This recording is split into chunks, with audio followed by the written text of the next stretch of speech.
Voilà, je peux dire au nom des 8 personnes qui étaient présentes face aux 118 évêques que nous avons vécu un moment qui était important.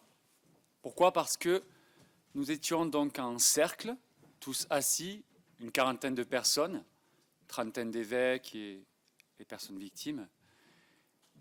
Et nous avons eu la parole d'abord par rapport à ce qu'étaient nos expériences personnelles, parce que dans les 8, c'est un peu toutes les victimes qui sont représentées. Donc je crois que ce qui était important, c'était d'abord de dire ce que nous ressentions, les traumatismes qui avaient été les nôtres, pour ensuite aller vers ce qui était de l'ordre des pistes de réflexion pour du concret, parce qu'on ne le répétera jamais assez, ce qu'on souhaite et ce qu'on attend de la part de l'Église. Certes, c'est une réflexion théologique, mais c'est aussi des actes pour et avec les victimes de pédophilie.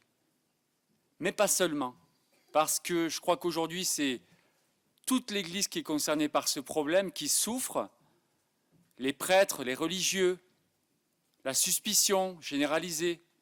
L'Église est face à une crise sans précédent, et grâce à ces pistes, nous espérons, nous victimes, que l'Église saisira, l'Église de France saisira la chance, la balle au bond, pour justement proposer dans chaque diocèse du concret. Donc, je remercie les évêques de nous avoir reçus pour ça. Je crois que c'est un pas important. Maintenant, nous attendons qu'ils se saisissent de cette question en actes.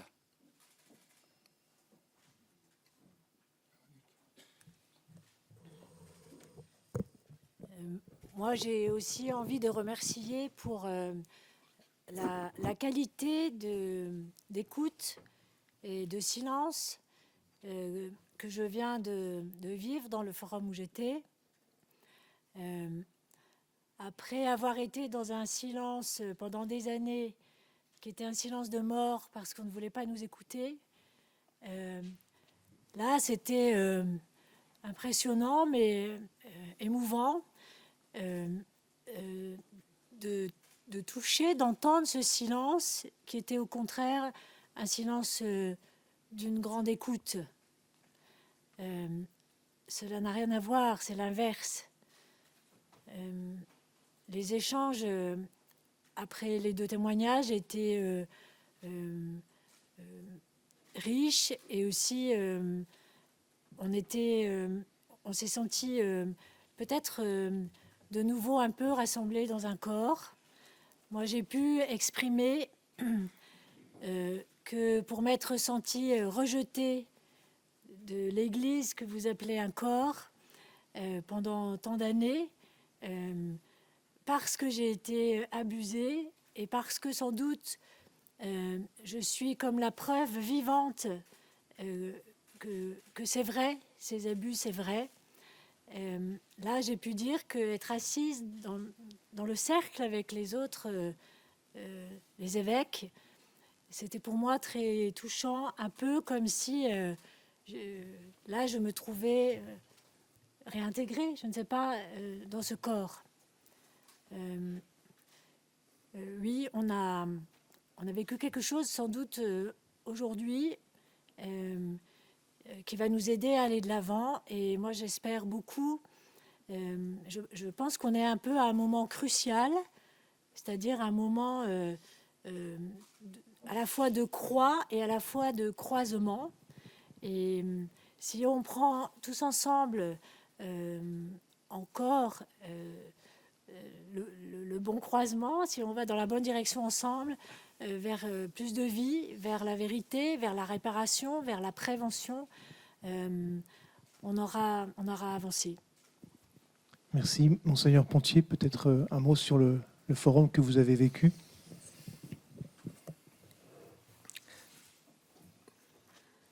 En vous écoutant, je me mettais, j'emploierais presque les mêmes mots, mais dans le chemin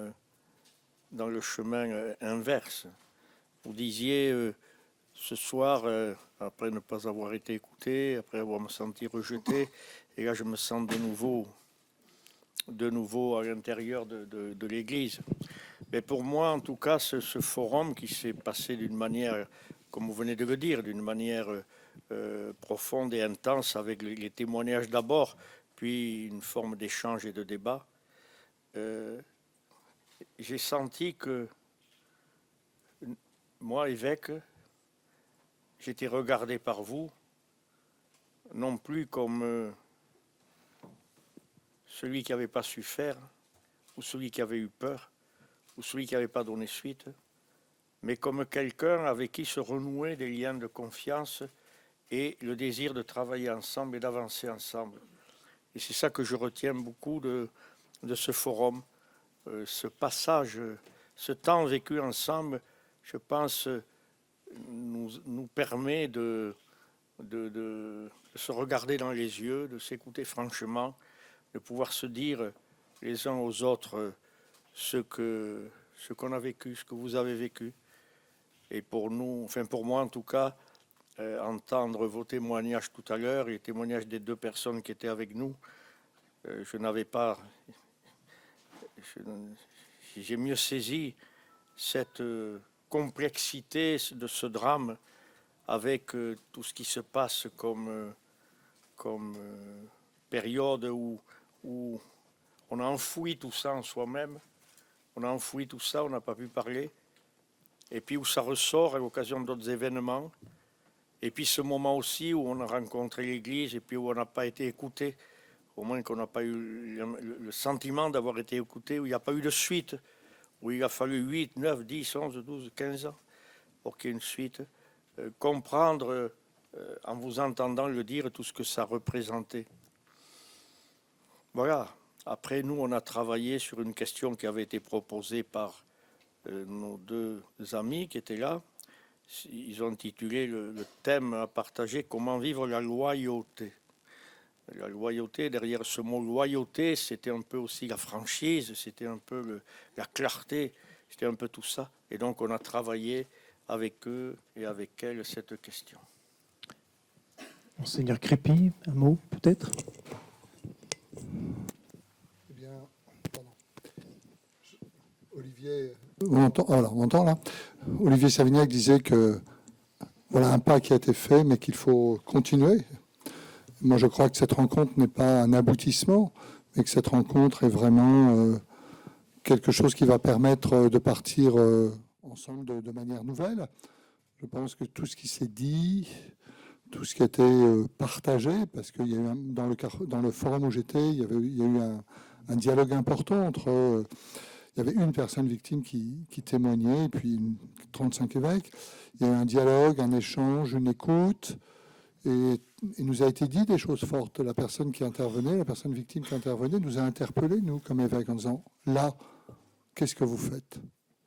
Ça, vous devez être attentif. » Et cette personne parlait, en plus, cette personne a une compétence professionnelle dans le domaine de l'éducation des jeunes, et voilà, nous interpeller sur nos pratiques, sur la manière, voilà, quand on accueille une dénonciation, quand on rencontre une personne victime, quand on est avec aussi un auteur, voilà, un certain nombre d'éléments assez précis qui ont été donnés aux évêques, et puis aussi des éléments de prévention par rapport aux enfants et aux jeunes, en disant, ben voilà, il faut que ces éléments ils soient connus dans l'Église, il faut que ces éléments, les catéchistes, le mouvement scout, etc., les jeunes, il y a des choses précises. C'est-à-dire, on était, je dirais, interpellés à aller plus loin dans ce qu'on doit faire comme prévention à tout niveau.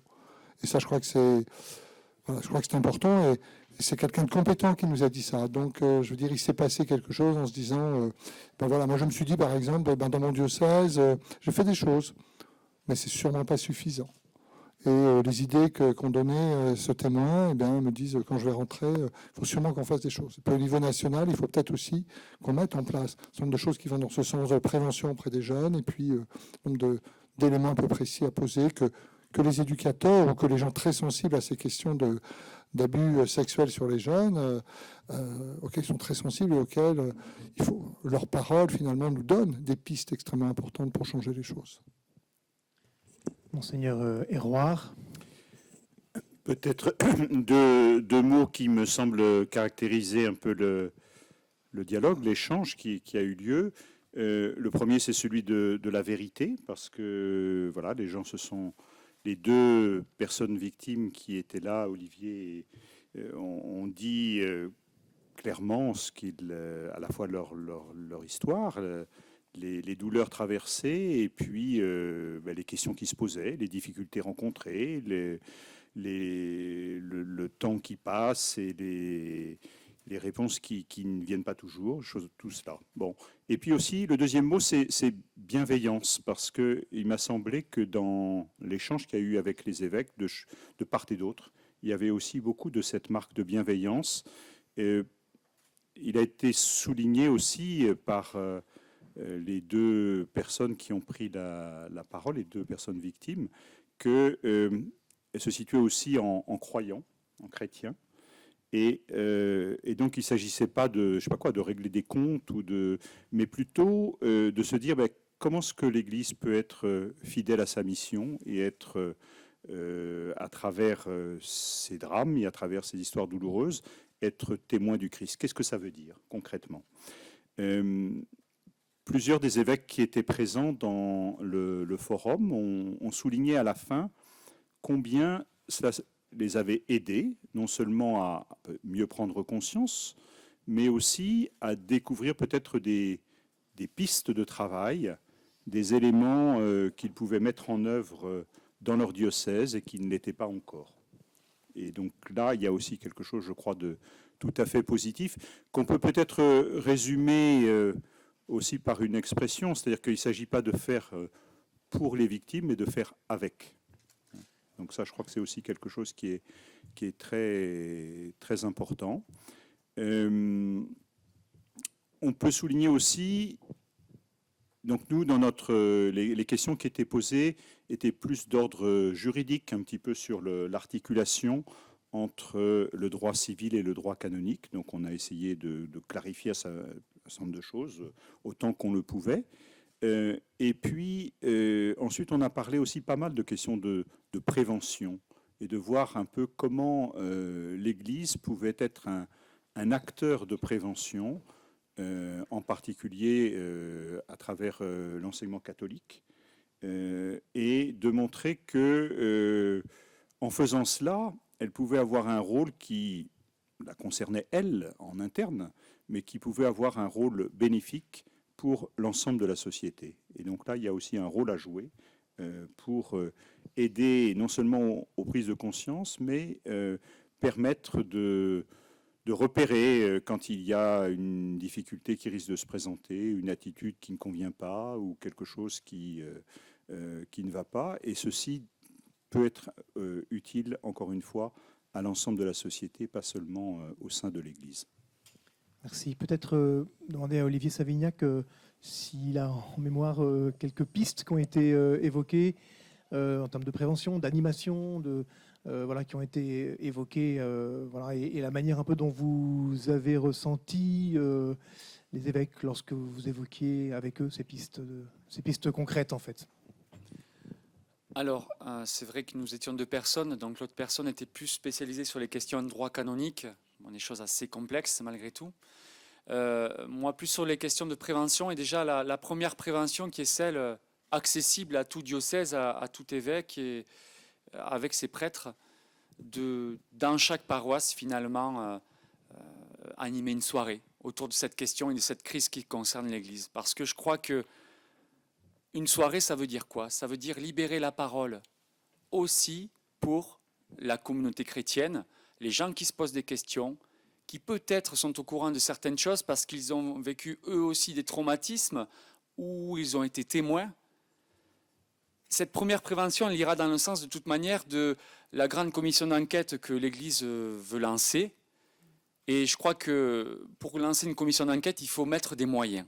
Le premier moyen, il est humain. Et d'abord, de pouvoir, dans chaque paroisse, recueillir la parole, la considération de tous. Parce que l'Église, ce ne sont pas que les évêques ou les prêtres. L'Église, c'est tout le monde. Ensuite, c'est vrai qu'on a élargi cette notion d'axe de travail à l'accompagnement des évêques eux-mêmes, dans leur fonction. Parce que les évêques, ce sont des hommes, avant tout, qui n'ont que 2 épaules et qui ne peuvent pas porter le poids du monde et le poids de décennies de silence, d'omission, de manque.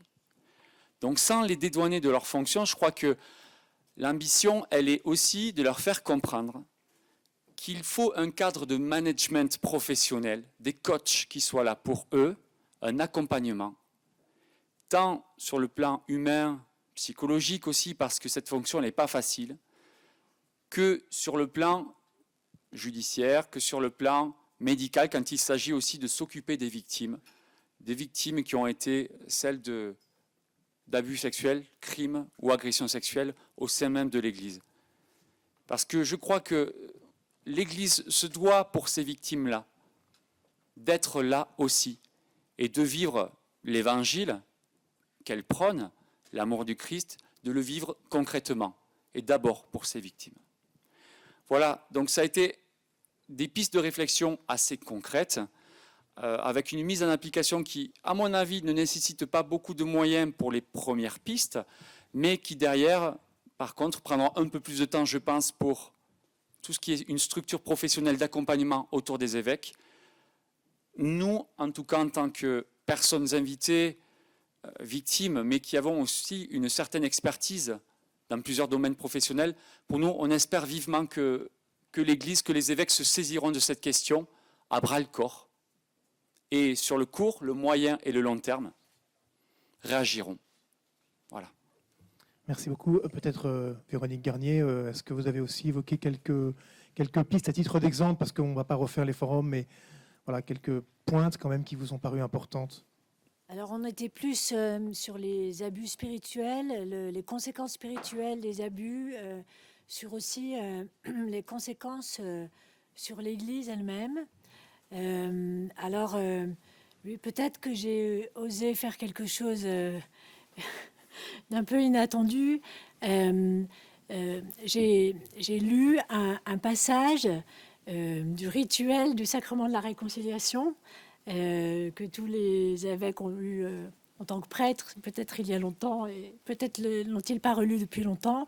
Mais moi, j'ai un peu travaillé pendant plusieurs mois ce rituel, et j'ai osé lire un passage qui parle de la conversion et de la réconciliation qui est demandée à l'Église aujourd'hui, qui est plus que la somme des conversions individuelles, parce que, au fond, ce qui s'est passé dans cette crise de la pédophilie, c'est bien plus que la somme de péchés individuels. Ce ne sont pas seulement quelques cas isolés de prêtres qui ont dérapé, quelques cas isolés d'évêques qui n'ont pas su gérer, qui n'ont pas pu gérer les choses. Non, c'est beaucoup plus grave. Il y a quelque chose de structurel, une sorte de structure de péché. Et voilà pourquoi la réponse attendue est au niveau de l'Église entière. Et donc, oui, j'ai osé lire un passage de ce rituel qui leur appartient, et pour ouvrir un chemin de conversion, de réconciliation. Voilà, je crois que je suis contente d'avoir osé faire ça. Et plusieurs m'ont dit que ça les touchait. Voilà, c'est une piste qui ne paraît peut-être pas concrète au premier abord, mais qui, en tout cas, ouvre un chemin d'une conversion en profondeur de l'Église pour ne pas continuer dans ce qui mène à une descente aux enfers, à la fois pour des enfants qui ont été victimes, pour les adultes qu'ils sont devenus, mais aussi aujourd'hui, ils le disent eux-mêmes, une descente aux enfers aussi pour le corps de l'Église tout entier, pour les prêtres, pour les évêques eux-mêmes. Voilà, peut-être quelque chose d'important a été posé là. Merci. Merci. Monseigneur Crépy, peut-être, puisqu'il n'y a pas de personnes victimes qui sont à votre table et vous êtes le seul représentant du forum, est-ce qu'il y a eu peut-être une piste ou deux qui ont été ouvertes et qui seraient intéressantes à rapporter ici? Oui, comme je l'évoquais tout à l'heure, on a parlé pas mal de qu'est-ce qu'on peut faire comme prévention au niveau des enfants eux-mêmes. Parce que comment apprendre à un enfant qu'on ne touche pas à son corps, qu'on ne touche pas à certaines parties de son corps. Et si on touche à son corps ou à certaines parties de son corps, l'enfant est invité à le dire. Alors à qui? On dit à l'enfant à qui tu veux. Je crois qu'il y a tout un travail qui peut se faire au niveau du catéchisme, au niveau des mouvements de jeunes, où la prévention ne passe pas que au niveau des adultes, puisque dans l'Église, nous touchons beaucoup d'enfants, au caté, dans les mouvements. Eh bien, cette prévention doit partir aussi au niveau des enfants. Et donc, la personne qui était témoin dans notre forum est quelqu'un qui a travaillé beaucoup avec les enfants. Et il disait, mais il faut aussi que cette prévention se fasse dans l'Église, à partir des enfants. Et donc là, il y a des tas de choses qui existent, si on regarde. Et comment, dans les paroisses, dans les mouvements, vous êtes attentifs à faire aussi ce travail de sensibilisation. Parce que les abus sexuels ne sont pas simplement commis par des gens d'église, mais on peut avoir aussi des enfants en souffrance, on peut avoir des enfants qui sont dans des difficultés. Et cette lutte contre la pédophilie, tout le travail qu'on peut faire avec les enfants pour les sensibiliser à cette question-là, c'est pour l'Église, mais c'est aussi pour toute la société. Donc, je pense qu'il va falloir qu'on travaille avec tous ceux qui s'occupent un peu de catéchisme, tous ceux qui s'occupent un peu de mouvements d'enfants, voir comment cette prévention peut passer par là. Mais ça, moi, comme évêque, je ne suis pas compétent là-dessus. Ce que je peux faire simplement, c'est inciter, mettre en place, travailler avec des professionnels. Cette personne victime est un professionnel et avec d'autres pour que nous puissions dans l'Église finalement par rapport à cette prévention faire quelque chose de sérieux et de compétent. Ce que je vous invite peut-être, c'est, si vous le souhaitez, à poser quelques questions, plus particulièrement sur ces temps qui viennent d'être vécus, parce que d'autres vont être vécus dans cette assemblée plénière, mais on ne peut pas aujourd'hui vous en donner le résultat puisque c'est dans le futur. Donc peut-être sur ces temps, si vous avez des questions à poser à Olivier Savignac, Véronique Garnier ou aux évêques qui sont présents ici, n'hésitez pas. On va avoir un petit moment, pas trop long, parce que je pense qu'il y a un peu de fatigue aussi chez nos invités. Merci de me préciser le média que vous représentez et puis de poser votre question de la façon la plus précise possible. Vas-y, je t'en prie.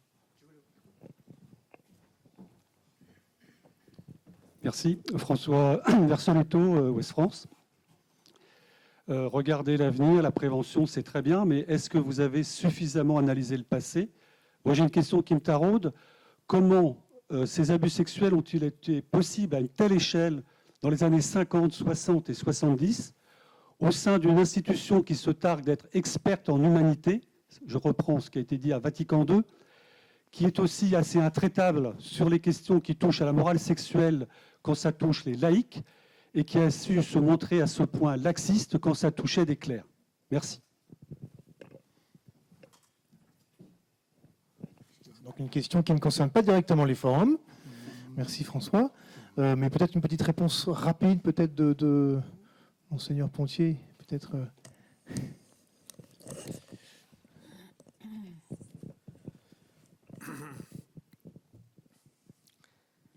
Comment a-t-on pu être aussi laxiste quand ça concerne des prêtres et comment on peut être aussi dur quand ça concerne des laïcs?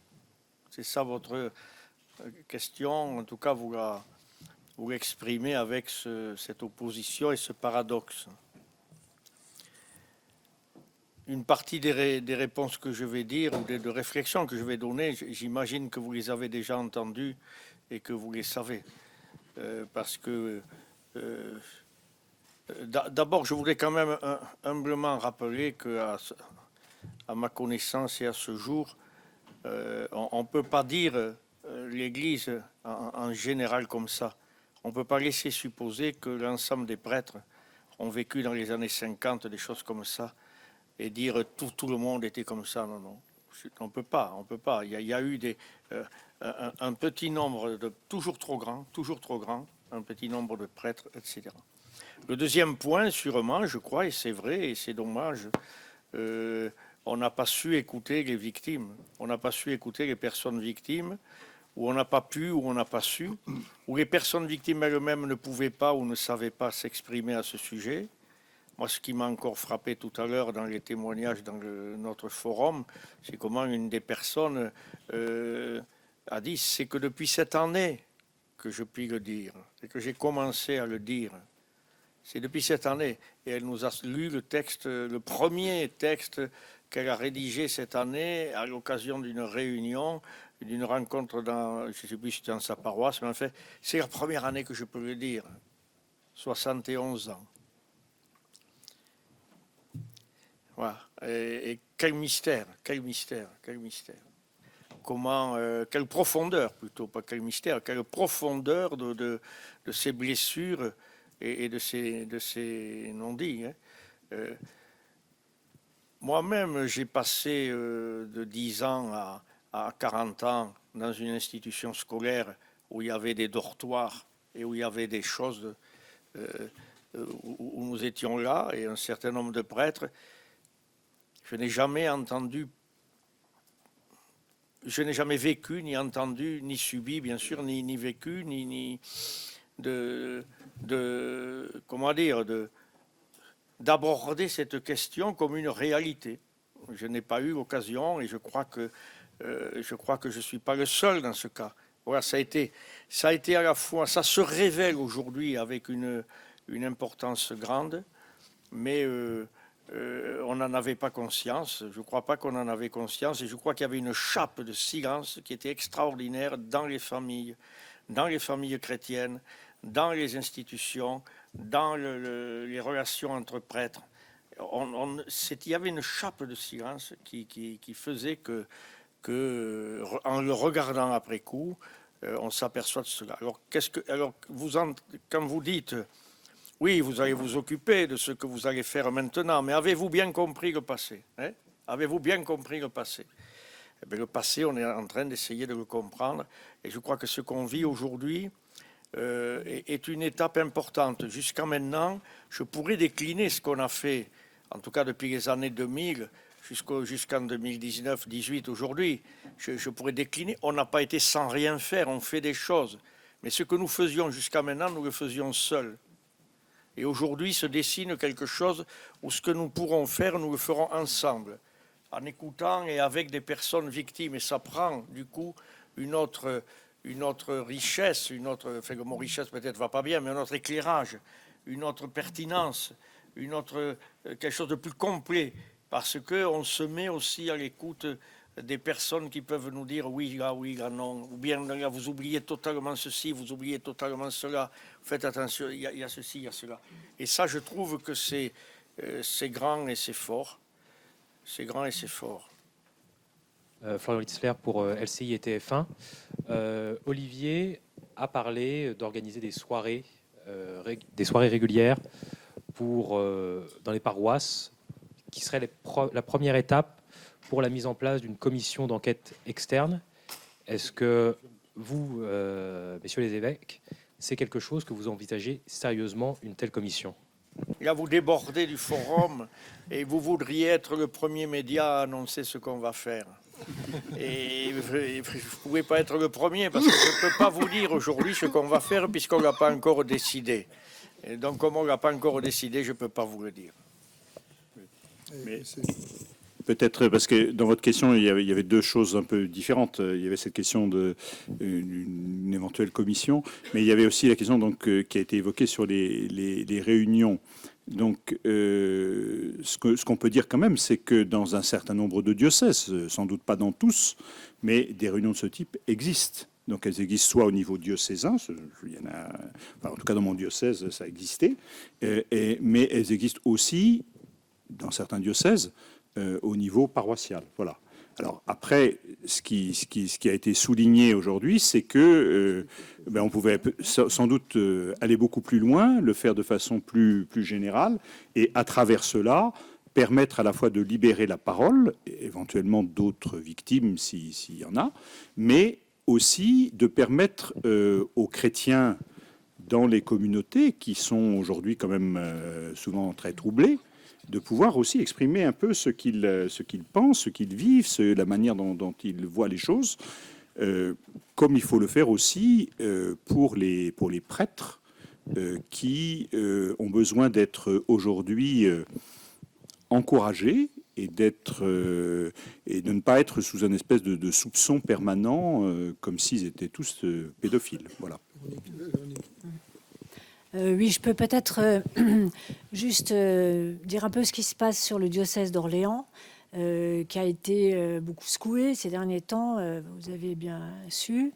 Mais depuis Pâques, nous avons mis en place des soirées justement qui débordaient un peu les paroisses parce que bien sûr ça drainait plus de gens que simplement les paroissiens, mais nous avons pu voir combien c'était bénéfique d'ouvrir ces espaces de parole avec à la fois dans un cadre de prière vraiment, mais avec à la fois des temps où toutes les personnes pouvaient partager en petits groupes et dire tout ce qu'elles avaient sur le cœur, leur ressenti, leur colère, leur inquiétude, leur détresse, leurs questions.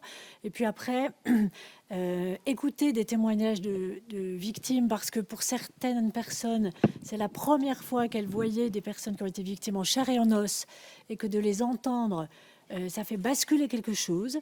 Et puis après, des personnes pouvaient répondre aux questions de ces paroissiens dans le domaine psychologique, dans le domaine canonique, dans le domaine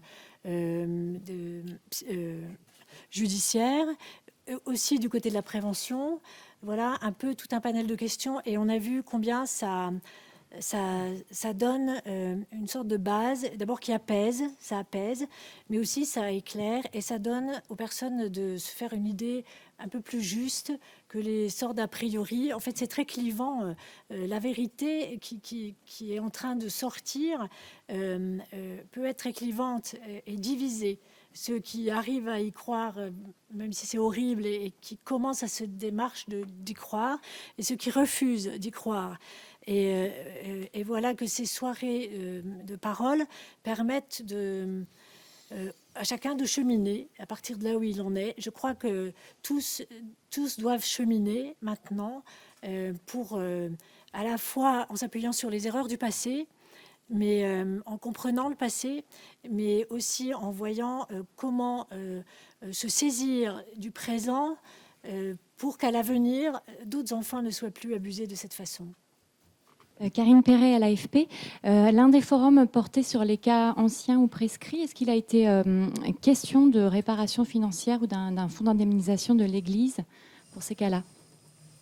Oui, justement, on a abordé cette question-là parce qu'elle nous semble indispensable. Vous savez tous qu'aujourd'hui, bien sûr, il y a des affaires qui sortent, mais il y en a beaucoup qui sont prescrites. Des gens qui lèvent une parole 40, 50, 60 ans après et qui n'ont plus le moyen de faire reconnaître ce qu'ils ont vécu. Donc cette reconnaissance du statut de victime, elle ne passera pas par la justice des hommes, elle va passer par une forme physique de pardon, enfin c'est même pas pardon, en tout cas de réparation. Et je crois que quand c'est une indemnité, ça permet au moins, même symboliquement, de réparer, de faire le deuil de ce qu'on a vécu. Et je crois que la personne qui était avec moi en a parlé parce que lui disait, si j'avais eu de la part de la communauté ne serait-ce que 1 000 € en termes de réparation, pour moi ça aurait été hautement symbolique. Ces 1 000 €, lui, il ne les aurait pas gardés, il les aurait bien sûr remis dans une association de lutte contre la pédophilie, mais je crois que la portée de cet acte symbolique, l'Église doit y réfléchir, parce que comme le soulignait justement cette autre personne qui était avec moi, que je ne peux pas citer parce que les personnes, parmi les 8, beaucoup sont encore sous le traumatisme, ne l'ont pas révélé à leurs proches, mais cette personne disait, l'Église doit se saisir de cette question-là aussi, avant que la justice ne le lui impose, comme ça a été le cas peut-être dans d'autres pays. Donc on espère justement qu'on sera écouté par rapport à ça, et lorsque nous étions face aux 118 évêques, nous étions là pour toutes les victimes, et toutes ces victimes qui parlent bien des années après, et qui ne peuvent plus rien attendre de la justice. Bonsoir, Daphné Gastadi, Mediapart. J'ai une question pour Véronique Garnier et Olivier Savignac. Est-ce que vous avez hésité à venir à ces forums, en sachant que dans ces forums, il y a certains évêques présumés innocents, mais qui sont accusés d'avoir couvert et de ne pas avoir dénoncé des cas d'abus sexuels? Est-ce que ça a été un cas de conscience pour vous? Je crois qu'on ne venait pas à Lourdes ici, à la conférence des évêques de France, pour poser un jugement ou pour régler des comptes. C'était justement pour un début de prise de conscience, parce que certains évêques sont déjà conscients, il faut le dire, certains font beaucoup, mais d'autres sont soit dans la sidération parce qu'ils n'arrivent pas à comprendre ce qui leur arrive ou ce qui arrive à leur diocèse, et certains autres, justement, sans doute ont des remords. Peut-être, oui, sans doute, sûrement. Mais je crois qu'on était dans une attitude, justement, de venir porter une parole qui est celle des victimes. Et ces évêques qui ont peut-être par le passé ou actuellement couvert des faits, on ne sait pas forcément qui c'est, mais si ça a pu au moins éveiller leur conscience à minima d'une réaction désormais imminente et immédiate, je crois qu'on aura fait notre travail. Parce que la conversion du cœur, la conversion de l'âme, elle passe aussi par la rencontre, et Véronique le disait très bien, la rencontre avec les victimes. Certains évêques n'avaient jamais jusqu'alors rencontré de victimes. Et c'est dommage. Parce que d'autres évêques qui en ont rencontré pourraient témoigner du fait que eux, ils ont été touchés et ils se sont mis en route justement pour ces victimes et avec ces victimes. Donc, il n'y a pas de jugement de notre part, mais un signal fort qui est lancé à toute l'Église, y compris à ceux qui ont fauté, mais qui peuvent aussi maintenant se mettre en route. Moi, quand Jacques Blacard a présenté un peu ce qu'on allait faire, il a parlé de notre angle d'attaque qui était le côté spirituel. Je ne l'ai pas repris, mais quand j'ai pris la parole après, j'ai dit, moi, je ne parle pas d'angle d'attaque, mais plutôt de porte d'entrée. Voilà. Alors, un évêque, c'est un homme. On n'emploie pas le même vocabulaire, mais je crois que je venais pas dans ces forums pour attaquer, mais pour, au contraire, essayer d'ouvrir des portes, d'ouvrir des chemins, peut-être d'encourager, et aussi dire mon espérance que si on se met ensemble à choisir certaines choses qui, en effet, vont devoir se concrétiser, parce que ça ne va pas suffire juste se dire on va choisir ensemble. Non, on va devoir passer par des choses concrètes, y compris, en effet, sans doute au niveau financier. Mais moi, je voulais dire mon espérance et bien sûr, j'avais un peu peur d'être devant autant de prêtres, mais je crois que je suis contente d'avoir osé, oui, dépasser mes peurs, et je crois, sans doute, ça aura fait basculer quelque chose. Bonjour, Nelson Jetten, c'est à vous, France 5. De nombreuses victimes voulaient s'exprimer en assemblée plénière devant vous, les évêques. Pourtant, c'est pas ce format-là qui a été retenu. Pourquoi ? Tout simplement parce que pour pouvoir se rencontrer, discuter, approfondir, je pense qu'on parle mieux à 35 qu'à 120. Et donc, je crois que cet après-midi, après coup, je me suis dit, bien voilà, le dialogue a été possible, la réflexion a été possible, la rencontre a été possible, alors que dans un grand hémicycle, vous auriez eu les 8 personnes victimes et 120 ou 130 évêques en face. Je ne suis pas sûr qu'on peut avoir le même type de dialogue avec certains qui sont sur un podium, d'autres qui sont dans un hémicycle. Là, ça a été précisé. D'ailleurs, on était tous assis au même niveau. On a tous pu parler.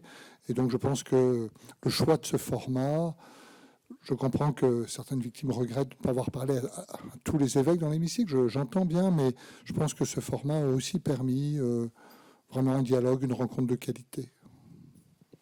J'ajouterais juste une chose, c'est que c'est ce qu'on voudrait redire aux 6 évêques, mais c'est vrai que l'hémicycle aurait été important, ne serait-ce que 5 minutes, parce que la déclaration qui a été faite à l'entrée de chaque forum, elle était prévue en hémicycle. Et à la différence de 4 groupes, il y aurait eu en face des évêques 8 victimes qui sont la représentation de toutes les autres. Alors, c'est vrai que la première réponse qui avait été faite par les évêques, c'est « nous ne sommes pas forcément prêts ». Maintenant, j'espère qu'avec ce premier pas qui aura été celui-là aujourd'hui, qui est historique, j'espère bien que les évêques seront prêts la prochaine fois à accueillir des victimes au sein de l'hémicycle pour continuer justement à travailler ensemble, à collaborer à la même hauteur, parce que je pense qu'on a besoin les uns des autres. Je voudrais aussi marquer une chose, c'est l'absence de la parole libérée.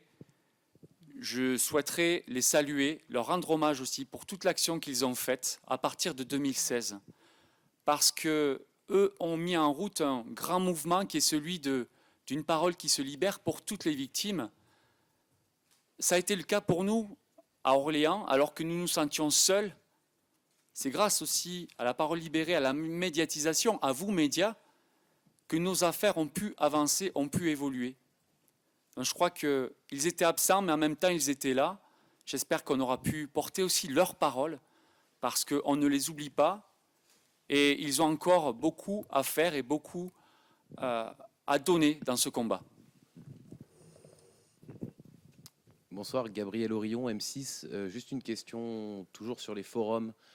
Est-ce que tous les évêques présents ont participé au forum organisé, ou est-ce que finalement ces forums ont été aussi une façon pour certains de ne pas y participer et de ne pas être confrontés aux victimes? Moi, dans le forum où j'étais, j'avais la liste, il y avait tout le monde. Oui, dans le mien également. Dans celui de Jacques Blacard aussi. Moi, je crois aussi. Donc tous les évêques présents dans l'Assemblée ont participé au forum. Peut-être un qui était malade ou qui avait mal à la tête, mais moi j'avais plus d'évêques que prévu sur ma liste parce que sont venus nous rejoindre aussi les évêques émérites, c'est-à-dire les évêques qui ont plus de 75 ans, des évêques étrangers. Moi j'avais même le nonce apostolique qui était là, qui n'était pas sur la liste. Vous voyez. Donc en fait on avait des groupes, tous les évêques qui étaient là à des titres divers, soit les évêques de France ou venant d'ailleurs, même les évêques venant de l'extérieur sont venus participer au forum. C'est intéressant aussi parce que de voir un peu que le sujet touche vraiment tous ceux qui sont là. Lorsqu'on évoque le silence de l'Église dans les scandales pédophiles, il y a un nom qui revient souvent, c'est celui du cardinal Barbarin.